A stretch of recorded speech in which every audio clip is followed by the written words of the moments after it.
Hello and welcome to my Foundations presentation. I'm going to be looking at the 3 software assignments that we had for this semester, and the first one of those is a DFA interpreter. So DFA is deterministic finite automata, which is basically moving through a state diagram based on the 5-tuple representation and a certain input. So that 5-tuple representation of a DFA is broken down into Q, which is the set of all states for the automata, and then the alphabet, which is the set of all the input, a transition function delta, which decides from which state given which input where to go to, and then there's Q0, which is the start state, and then F, which is the set of all accepting states. So we take a DFA that looks like this. I'm pulling up a picture on the right. Which is actually, this one is the one we worked through in class, which is the 3 from end. So if there's a 1, 3 spaces from the end, that's going to go to an accepting state. So my software goes through how that is determined. So let's see. So I'm going to go to my main.cpp, and essentially this is just going to be a recursive call that starts on a state 1, which is the Q0. And then based on the input, it's going to keep moving forward through different states and then hopefully get to an accepting state if given the right input. Otherwise, it will return and say, zero, not 1/3 from the end. So the way this works is essentially case 1, the start state, just takes the current state and it's going to then determine what the next state is by calling this function given the input, and then the selected bit is just the string at the character at that moment, although we're using 0s and 1s. So and then gonna give it the current state that it's at and eventually change that to the current state that it will be next. And then these 2 parameters are, if given a 0 it's going to go to this state, and if 1 it's going to go to this state. So yeah, this is basically one big switch statement that all kind of has very similar things to move to the next state. So this determine next state function is pretty straightforward. It takes in the parameters I just mentioned, and it says first it checks to see if it was the last bit, because if that happens, it will just say, if it's on an accepting state and it's the last bit, it's going to acknowledge that it's an accepting state. And I know it's not great coding practice, but I have an exit statement there so it doesn't keep incrementing and go out of bounds. But otherwise, just says, if there's a 0 at that input, go to the next state, which would be, in 1's case, it would go from the start state here. Given a 0, it would go to case 2, or given a 1, it would go to case 3, and it would move on and so forth. We've gone over this representation in class. And so yeah, so let's see an example of that. So it will traverse through recursively. Let's see if I call DFA, and then we put in any kind of input string. 110 is going to be our last 3, so that should end at case 14 here, where it has 110, and it does. And just to show another example, if I typed in 101, this would be an accepting state to case 12, and that should work. And then a non-accepting state would be like all 0s, would end on state 8, which is up here. So that's how that works. That one was pretty straightforward. And so the thing that I couldn't get to work, and I didn't really understand how because it's a switch statement, is the fact that we could have varying numbers and representations for a 5-tuple representation. Like, we could have multiple DFAs. This program only works for that one specific DFA because of the inner workings of the switch statement, which is essentially the delta transition function, and I didn't know how to get that to work with any. I would have to take in input for an unknown amount of variables, and I wasn't sure how that would be able to work with a switch statement, which needs to be defined ahead of time. And other than that, I'm mostly proud of just the fact that it works. It goes recursively, and it says, if it's on this state, goes to the next one, and it's pretty straightforward. So now I'm going to move on to the NFA. This one has a little bit more intricacies. Let's open this up in code. That's fine. Alright, so this NFA interpreter is pretty similar, and it's going to be using the NFA from the book, actually. Let's see if I can get this to change. Yeah, so it's this guy from the book.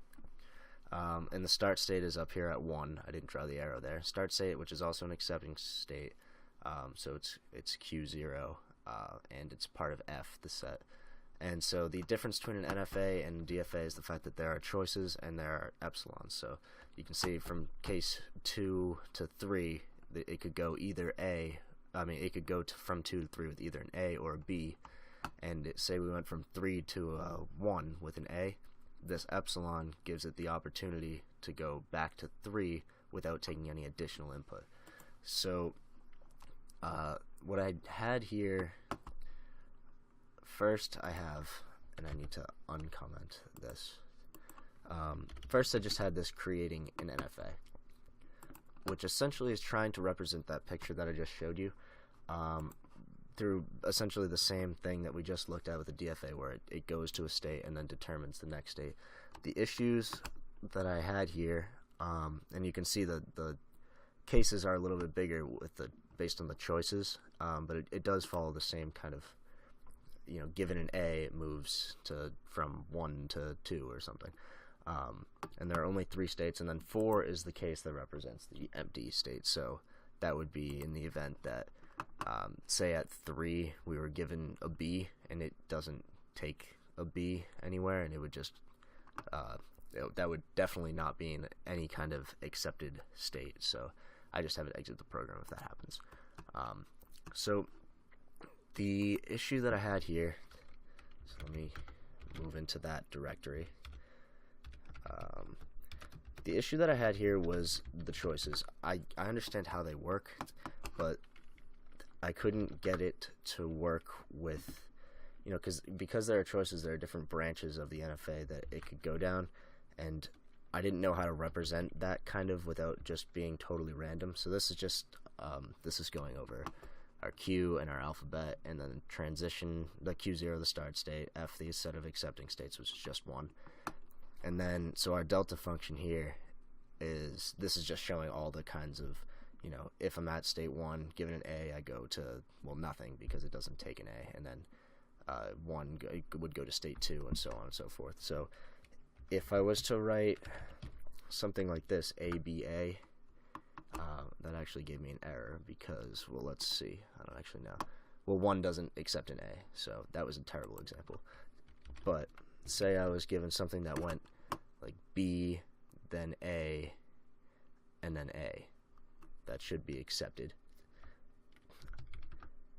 And so this brings me to my point where it doesn't get accepted, and that's okay, because the reason for this is actually the error I was just about to mention, is this sense of randomness that I couldn't get the program to work with. So right here it goes from 1 to 2 with the B, and that's okay. That was expected. But then going from 2 to 3, it can accept an A and stay at 2, or it can accept an A and go to 3. So what I did was I actually made that completely random, and that was a mistake. You see right here,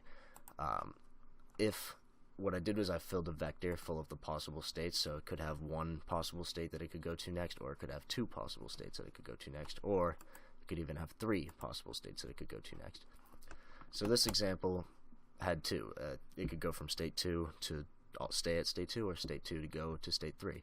And I made that completely random, and I know that's not true. I just couldn't represent the idea of the choices. So what it did here was it went from B to A, from 1 to 2 with the B, then it stayed at 2 with the A instead of moving to 3, and then it took the next A and it terminated on state 3, it actually terminated on state 2, because it went B, then A, and then A again, because it was completely random. What I did was took the time function and took the current time and made it a random number. So that was the big issue I had in there. So that's why I couldn't get this to accurately represent an NFA. So what I did from there was, if I comment out this, if I don't create the NFA, and I create, if I take the information from the NFA and I convert it to a DFA, what I was able to do there was essentially, well, let me not even run this yet. What I was able to do from there is essentially create this, where you take the power set of the NFA, which had 1, 2, and 3, and it creates all these different states. The empty set, state just 1, just 2, 1 and 2, 3, 1 and 3, 2 and 3, and 1, 2, and 3. And it creates this DFA right here. And eventually it ends up getting rid of this state 1 and 2 because it doesn't have any arrows pointing to it, and it gets rid of one other state. I think it's this one, just the 1, because nothing points to it. So it creates a DFA that's able to represent that. And so that function convert to DFA looks way more like the DFA that we had originally. It just has a lot more states. Case 5 is representative of 1 and 3. Case 6 is 2 and 3. And this works like the DFA. And I gave this has no sense of randomness because everything has its own path. So this should be able to work given, let's see, A, B, what do we have? B, A, A, I think. And so this terminated on state 7, which was an accepting state of 1, 2, or 3, which went through this DFA. And start state's right here, so it took a B, went up to 2, and then A went to 2 and 3, and then A went to set 1, 2, and 3. And that was an accepting state. So that's how that worked. And I'm running low on time, so I'm going to move on to the regular expressions. But essentially we took the power set of the NFA and made a really big DFA with no sense of randomness. So that was the main issue I ran into with this program. So now I'll open up my last piece of work, the regular expressions. And so this one's going to look a little bit different. So the way you want to make a regular expression is, let's see, it's right here. So I took the regular expression 1 star, parentheses, 0, 1 plus, star, end parentheses, star. So any amount of 1s followed by any amount of 0 1s, and then another star. So essentially this translates to 1, and then any 0 after that is going to have to be followed by a 1. So the way you build up the regular expression to an NFA is you start by just breaking up the expression. So the first thing I did was I built 1 star. So this is a DFA for 1, which is very straightforward. And then 1 star, I meant NFA. 1 star is just the same thing, but star, so it can happen as many times as it wants if it decides to take that epsilon. And then 0, 1 plus, very similar thing right there. There's the NFA without the star, and then 0, 1 star is right here, where it's the same thing, but there's an epsilon that can send it back to the beginning.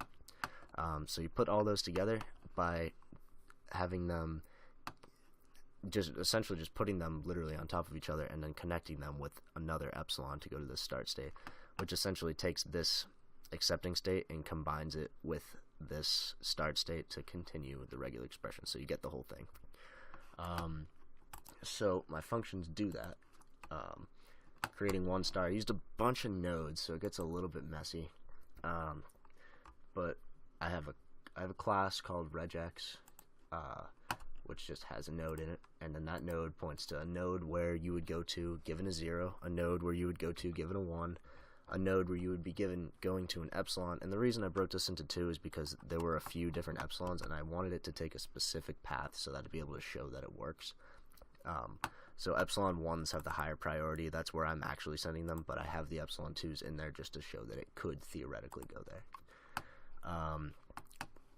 And so, let's see, so this is just creating 1 star, and this is creating 0, 1 plus, and then this next function combines them into, so it essentially takes another node and points it to the next expression. So it takes the node at the end of 0, 1 star and points it to the beginning of 0, 1 plus, given an epsilon 1. And then it points it, given an epsilon 2, to another spot. So then traversing the NFA is essentially just going through the nodes based on the input. So let's run that before we run out of time.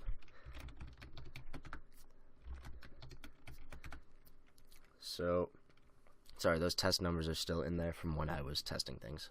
So I'm given an input string 1 and then 0, 1, 0, 1. And so this went, it started at state 6, which is actually the start state for my, for once I combined them, because I had to introduce another starting state. And then it immediately epsilons over to state 3, which is the beginning state of, which one is it? It would be the beginning state of O1 plus. And then, so we were given a 1.